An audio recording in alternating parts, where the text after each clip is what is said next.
Salam dan bahagia, perkenalkan nama saya Maria Beatrix Sunsapta dengan NIM 2019-008329. Di sini saya akan mempresentasikan skripsi saya dengan judul Pengaruh Return on Asset, Earning per Share, dan Price to Book Value terhadap harga saham. Studi pada perusahaan LQ45 yang terdaftar di Bursa Efek Indonesia pada tahun 2016 sampai 2020. Saya juga ingin mengucapkan terima kasih kepada Bapak Dr. Gendro Wiono MM dan Bapak Rizal Rinova SE, MSc selaku dosen pembimbing 1 dan 2. Dan juga saya ingin mengucapkan terima kasih kepada Bapak Ibu dosen penguji pada sidang penelitian saya. Langsung saja yang menjadi latar belakang di mana investasi merupakan faktor terpenting dalam kegiatan perekonomian saat ini. Kini investasi telah menjadi aktivitas alternatif untuk mendapatkan keuntungan sebagai pemenuhan kebutuhan seseorang maupun perusahaan. Yang dimaksud dari investasi adalah suatu tindakan menanamkan sumber daya atau modal pada saat ini dengan harapan para investor bisa mendapatkan keuntungan dan manfaat yang lebih di masa yang akan datang. Pemain saham atau investor perlu memiliki sejumlah informasi yang berkaitan dengan dinamika harga saham agar bisa mengambil keputusan-keputusan tentang saham perusahaan yang layak untuk dipilih dan menilai saham secara akurat. Harga saham adalah harga suatu saham pada pasar yang sedang berlangsung di bursa efek. Harga saham dipengaruhi oleh dua faktor yaitu eksternal dan internal.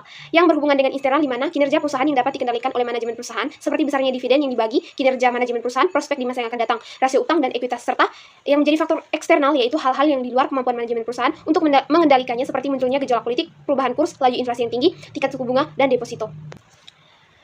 Maka melalui latar belakang yang sudah disebutkan sebelumnya, dapat rumuskan masalah sebagai berikut. Yang pertama, apakah return on asset secara parsial berpengaruh terhadap harga saham? Yang kedua, apakah earning per share secara parsial berpengaruh terhadap harga saham? Dan yang ketiga, apakah price to book value secara parsial berpengaruh terhadap harga saham? Selanjutnya, yaitu pengertian dari setiap variabel independen. Yang pertama, return on asset yang menggambarkan kemampuan perusahaan mendapatkan laba melalui semua kemampuan dan sumber daya yang ada seperti kegiatan penjualan, kas, modal, jumlah karyawan, jumlah cabang, dan sebagainya. Yang kedua, earning per share merupakan rasio yang menunjukkan berapa besar keuntungan atau return yang diperoleh investor atau pemegang saham. Semakin tinggi nilai earning per share, tentu saja berdampak positif bagi pemegang saham. Maka pemegang saham akan tertarik untuk membeli saham perusahaan. Yang ketiga, price to book value, di mana rasio yang digunakan untuk mengukur kinerja harga pasar terhadap nilai bukunya. Price to book value ini menunjukkan seberapa jauh perusahaan mampu menciptakan nilai perusahaan yang relatif terhadap jumlah modal yang diinvestasikan. Selanjutnya, hipotesis yang ada dalam penelitian ini, yang pertama, return on asset memiliki berpengaruh positif signifikan terhadap perubahan harga saham. Yang kedua, earning per share memiliki pengaruh yang signifikan dan memiliki pengaruh positif terhadap harga saham. Dan yang ketiga, price to book value menyatakan bahwa berpengaruh positif terhadap harga saham yang disesuaikan pada penelitian terdahulu. Yang berikut metode penelitian menggunakan jenis penelitian kuantitatif, teknik pengambilan sampel yaitu metode purpose sampling. Yang ketiga, sampel yang digunakan perusahaan LQ45 yang terdaftar di BEI tahun 2016 sampai 2020 dan menggunakan data sekunder. Variabel independennya terdiri dari ROA, EPS, dan PBV. Variabel dependennya adalah harga saham. Teknik analisis data yang pertama menggunakan asumsi klasik, yang kedua analisis deskriptif, yang ketiga analisis linear berganda, yang keempat uji koefisien determinasi dan pengujian hipotesis. Yang berikut hasil penelitian asumsi klasik dan analisis deskriptif. Yang pertama, hasil penelitian asumsi klasik. Uji normalitas, di mana menggunakan uji P-plot dapat dilihat dari hasil grafik normal P-plot atau off regression standar residual menunjukkan data berada di sepanjang garis diagonal. Yang kedua, uji multikolinearitas yang menunjukkan tidak adanya multikolinearitas adalah tolerance lebih besar dari 0,10.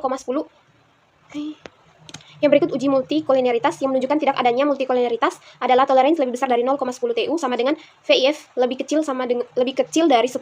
Yang berikut uji autokorelasi. Tidak terjadi gejala autokorelasi atau asumsi autokorelasi terpenuhi karena nilai DW sama dengan 1,824. Yang berikut uji heterokedastisitas yang menunjukkan bahwa terjadi heterokedastisitas di mana sesuai syarat apabila ada pola tertentu seperti titik-titik atau poin-poin yang ada membentuk suatu pola tertentu yang teratur atau bergelombang atau melebar kemudian menyempit, maka telah terjadi heterokedastisitas. Yang berikut analisis deskriptif.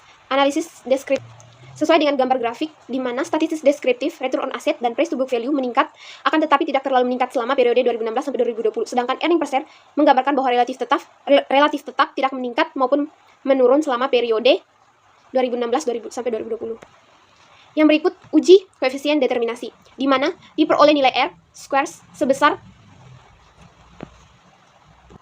0,054 atau 5,4%, yang artinya bahwa pengaruh variabel independen yaitu pengaruh return on asset, earning per share, dan price to book value terhadap harga saham 5,4%, sedangkan sisanya 94% dipengaruhi oleh faktor lain yang masuk dalam metode penelitian ini.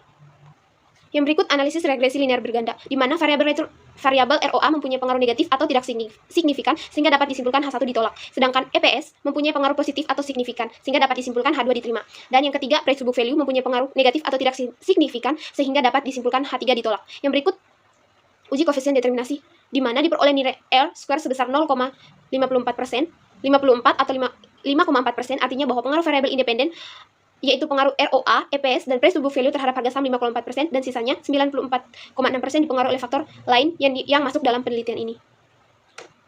Yang terakhir uji parsial atau uji T, di mana diketahui bahwa hasil nilai return on asset sebesar 0,131 dan EPS sebesar 0,009 dan price to book value sebesar 0,804 yang membuktikan bahwa nilai variabel return on asset dan price to book value tersebut lebih kecil dari 0,05, maka HO tidak diterima. Sedangkan nilai variabel EPS tersebut lebih besar dari 0,05, maka HO diterima. Yang berikut hasil dan pembahasan yang ditunjukkan pada tabel sebelumnya, yaitu variabel yang pertama. Penelitian ini menunjukkan pengaruh return on asset atau ROA berpengaruh negatif dan tidak signifikan terhadap harga saham. Dan yang ketiga, pada penelitian ini menunjukkan earning per share berpengaruh positif dan signifikan terhadap harga saham. Dan yang ketiga, pada penelitian ini menunjukkan pengaruh price to book value atau variabel price to book value berpengaruh negatif dan tidak signifikan terhadap harga saham. Baik, itu saja presentasi dari saya. Terima kasih. Salam.